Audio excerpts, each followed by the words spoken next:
Assalamualaikum warahmatullahi wabarakatuh. Hai sore dan soleha. Kali ini berjumpa lagi dengan Ustazah. Sekarang kita akan mempelajari tentang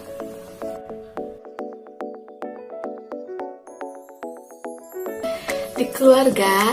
Kita pasti ada bermacam-macam sifat, macam-macam kesukaan. Tapi walaupun kita berada di tengah keberagaman, tetap kita harus bersatu, yaitu dengan bersikap menghargai orang lain. Tahukah kamu bahwa sebenarnya banyak sekali kegiatan yang dapat kamu lakukan bersama anggota keluarga di rumah. Kegiatan yang dilakukan bersama dapat mempererat persatuan. Contoh kegiatan dengan menjaga kebersihan dan kesehatan di lingkungan rumah. Kegiatan tersebut antara lain, contohnya membersihkan rumah bersama keluarga. Kemudian kita dapat membantu ibu memasak di dapur. Setelah itu kita bisa berolahraga bersama ayah. Kegiatan lainnya yaitu menyiram tanaman di kebun. Masih banyak lainnya yang dapat kita lakukan bersama keluarga.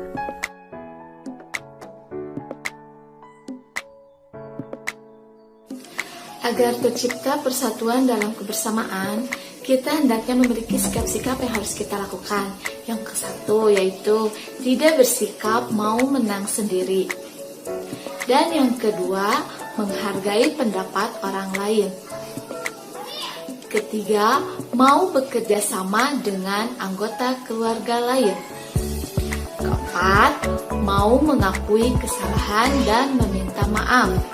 Dan yang terakhir yaitu mau memaafkan kesalahan orang lain di rumah. Sekarang kita akan belajar manfaat dari hidup bersatu. Coba Ustazah tanya, siapa yang memiliki kewajiban menjaga kebersihan rumah? Ya, yang harus menjaga kebersihan rumah adalah semua anggota keluarga. Bukan ibu saja, bukan ayah saja, atau kakak yang harus merapihkan rumah. Tetapi semua anggota keluarga yang ada di rumah harus berperan dalam menjaga rumah. Karena rumah yang bersih dapat membuat semua anggota keluarga menjadi sehat dan nyaman. Ada manfaat jika kita bersatu di rumah bersama keluarga. Nah, soleh dan soleha, jika kita bersatu dengan keluarga, mengerjakan semua pekerjaannya secara bersama-sama, yang pertama ada manfaatnya, yaitu pekerjaan menjadi lebih cepat selesai. Yang kedua, pekerjaan terasa lebih ringan. Yang ketiga, menambah keakraban anggota keluarga. Dan yang keempat, menciptakan suasana nyaman di rumah. Nah, itulah manfaat jika kita memiliki sikap bersatu dalam kegiatan di rumah bersama keluarga.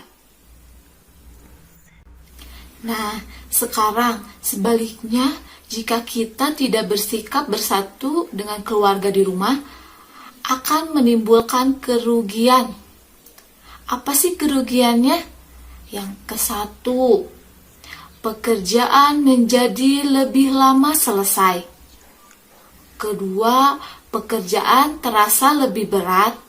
Kemudian timbul rasa saling tidak peduli antar anggota keluarga. Dan yang terakhir, suasana rumah menjadi tidak nyaman. Kita tidak mau kan kalau suasana rumah kita tidak nyaman. Untuk itu, mulai dari sekarang yuk soleh dan soleha, kita harus membantu ayah dan bunda di rumah, membantu kakak, agar pekerjaan di rumah itu lebih ringan dan suasana rumah menjadi nyaman. Sikap untuk menciptakan persatuan di sekolah dan manfaat kebersamaan dan persatuan di sekolah. Coba bagaimana suasana di lingkungan sekolah? Ya, contohnya bermain bersama teman-teman, belajar bersama, melaksanakan piket bersama teman di kelas. Nah, hal tersebut merupakan contoh kegiatan yang menunjukkan persatuan di sekolah. Contoh kegiatan lainnya yang mencerminkan persatuan yaitu mengerjakan tugas kelompok bersama teman, berolahraga bersama, dan masih banyak yang lainnya yang bisa kita lakukan bersama dengan seluruh warga sekolah. Persatuan dalam lingkungan sekolah dapat tercipta jika kita memiliki sikap yang pertama saling menghargai meskipun ada perbedaan. Yang kedua, tidak memaksakan kehendak kepada orang lain, berarti kita tidak boleh memaksa orang lain. Yang ketiga, mau berbagi dan saling membantu, harus bekerja sama ya. Yang keempat, mau memaafkan kesalahan teman. Yang kelima, mau mengakui kesalahan dan meminta maaf. Dan yang terakhir, bersikap adil kepada teman. Nah, jika kita melakukan itu semua, kita akan mendapatkan manfaatnya. Adapun manfaat kebersamaan dan persatuan di sekolah, yang pertama, semua pekerjaan menjadi lebih ringan dan cepat selesai. Kemudian, manfaatnya kita dapat berbagi cerita bersama teman. Kalau kita bersatu ya sama teman, kemudian memiliki banyak teman. Siapa yang mau memiliki banyak teman? Pasti ya, kita semuanya ingin memiliki banyak teman. Kemudian manfaatnya menciptakan suasana belajar yang nyaman di sekolah. Maka dari itu, soleh-soleha, kita di sekolah harus berbuat baik kepada semua orang. Harus bersatu dengan semuanya, tidak boleh pilih-pilih teman, karena kalau kita berbuat tidak baik dan tidak mau bersatu dengan orang lain, kita tidak akan nyaman belajar di sekolah. Mau seperti itu, soleh-soleha? Tidak ya, maka dari itu, yuk kita bersama dan bersatu di sekolah bersama teman dan semua orang. Semua lingkungan pun kita harus menjaga persatuan kita. Tema 4, hidup bersih dan sehat. Nah, sekarang ayo kita mempelajari muatan pembelajaran bahasa Indonesia. Kita belajar tentang kosakata, lingkungan rumah yang bersih. Kosakata itu apa ya? Kosakata itu dapat diartikan sebagai daftar kata-kata. Daftar kata-kata tersebut dapat berkaitan dengan hal tertentu. Kita dapat menemukan kosakata di dalam teks cerita atau percakapan. Nah, sebagai contoh, ayo kita baca percakapan antara Komang dan ayahnya di buku Bupenamu ya, halaman 95. Kita temukan makna pada percakapan tersebut. Ayo temukan kosakata tentang lingkungan yang bersih pada percakapan berikut. Kata ayah, ayo Made, mari kita buang sampah ini ke tempat sampah. Hal ini dikarenakan sampah merupakan sumber penyakit. Baik ayah, aku juga ingin merasakan lingkungan yang bersih dan nyaman. Bebas dari sampah membuat kita terhindar dari penyakit. Pada percakapan ini kita bisa tahu bahwa tema percakapan yang sedang diucapkan antara ayah dan Made adalah tentang menjaga kebersihan. Mereka sedang membuang sampah. Jadi isi percakapan antara ayah dan Made ini adalah ayah mengajak Made membuang sampah pada tempatnya agar lingkungan menjadi bersih dan nyaman. Nah, sekarang ayo kita belajar menuliskan cerita berdasarkan informasi pada gambar. Bagaimana caranya? Caranya, perhatikan langkah-langkah dalam membuat cerita.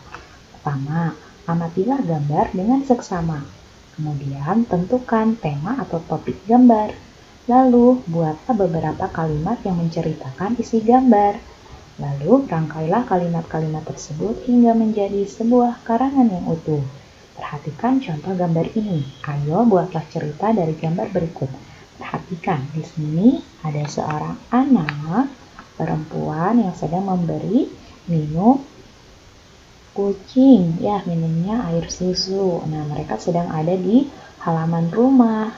Kira-kira apa ya yang bisa kita buat cerita berdasarkan gambar ini?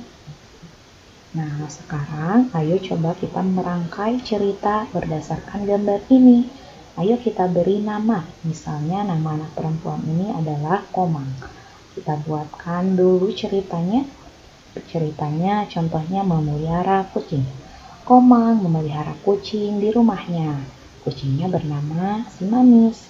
Hari itu Komang sedang berada di halaman rumah dengan si Manis.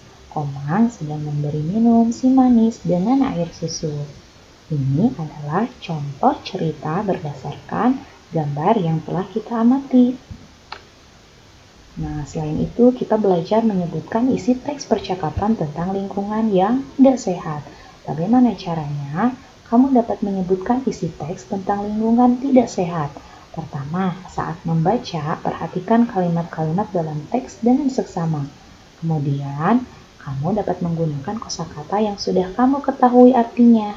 Lalu, apabila ada kata yang belum kamu ketahui artinya, tanyakanlah kepada gurumu atau orang tuamu, atau carilah di Kamus Besar Bahasa Indonesia. Kita juga bisa mempelajari cara menuliskan informasi yang diperoleh dari hasil pengamatan. Bagaimana caranya? Caranya adalah yang pertama, dari hasil mengamati sebuah gambar, kita akan memperoleh informasi penting. Kedua, jika informasi hasil pengamatan telah diperoleh, kita dapat melaporkan hasil pengamatan tersebut.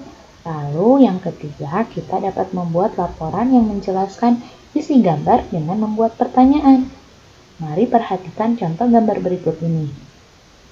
Apa informasi yang kamu dapatkan dari gambar berikut? Mari kita mulai dengan pertanyaan. Di mana ini? Ini adalah di ruang kelas. Bagaimana lingkungan ruang kelas ini? Lingkungan ruang kelas ini bersih. Perhatikan papan tulisnya berwarna apa? Papan tulisnya berwarna hijau tua dan papan tulisnya juga dalam keadaan bersih. Apakah di ruangan tersebut ada orang? Di ruangan tersebut tidak ada orang ya. Sedang ruangan tersebut sedang kosong. Nah, itu adalah contoh informasi yang bisa kita dapatkan berdasarkan hasil pengamatan dari gambar yang telah kita amati. Dalam membuat laporan hasil pengamatan sederhana, saleh-saleha yang pertama, amati gambar dengan cermat, seperti tadi ya yang sudah kita contohkan. Lalu temukan hal-hal pokok yang ada pada gambar. Hal pokok dapat berupa kalimat, seperti tadi kita membuat sebuah kalimat. Ketiga, susunlah hal-hal pokok tersebut dalam bentuk laporan sederhana. Nah, dalam menuliskan laporan hasil pengamatan sederhana, kita dapat menuliskan hal-hal pokok dari gambar dalam bentuk laporan sederhana. Laporan ditulis secara singkat, padat, dan jelas. Nah, sekarang cobalah Ananda untuk berlatih. Berlatih di halaman 99. Perhatikan gambar yang ada di sampingnya. Lalu, buatlah sebuah karangan yang sesuai dengan informasi pada gambar. Setelah itu, cobalah membuka halaman 101 dan halaman 102. Ananda juga bisa mengerjakan latihan ini. Dalam teks percakapan tersebut, silahkan diisi informasi apa saja yang Ananda dapatkan dari teks tersebut. Lalu di nomor 2-nya, Ananda bisa mengamati gambar tersebut dan membuat cerita berdasarkan pengamatan gambar tersebut. Selamat mengerjakan Ananda saleh-saleha. Alhamdulillahirrabbilalamin, pembelajaran hari ini sudah selesai. Terima kasih saleh-saleha yang sudah menyimak dengan baik pembelajaran hari ini. Selamat mengerjakan untuk tugasnya. Wassalamualaikum warahmatullahi wabarakatuh.